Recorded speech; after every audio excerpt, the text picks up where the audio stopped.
Today we have two Panda dial Daytonas before us. One is real, one is fake. Can you tell the difference?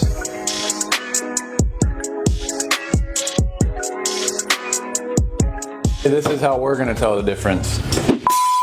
So the first thing we notice when we look at the dial side of this watch, three things that I would focus on the dial side are rehout, color of the dial, the actual fitment of the bezel. So if you look at the rehout on the original Rolex has a really fine finish, which is actually a circular grain. The rehout on the replica watch is very noticeably different in certain shades of light. So what you want to do is pass different light refractions across that rehout, and then you can really determine if that rehout is authentic or not. The second thing is the dial color. One of these dials is slightly darker and one of these dials is slightly more white. That really jumps out to you, but even when you have a side-by-side, you know that they look different. You just don't know which one is real and which one's fake.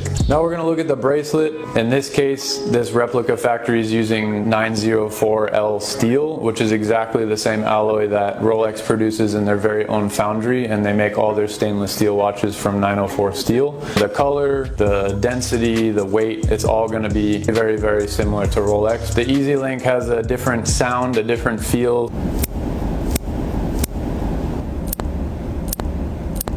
So there are very small quality differences. So the next talking point is the case finish in general. On some Rolex sport models you have lap polished sides. In this particular case the Daytona does not have lap polished sides. It's quite rounded like a Datejust, but it still has a very particular finish and a very high quality finish that Rolex achieves. As far as case and bracelet finish goes, these replica factories are basically nailing it on the head. They focus very heavily on certain references that sell very well, and they're actually getting to the point where some people can't distinguish real from fake until you take the case back off, which is what we're going to do later.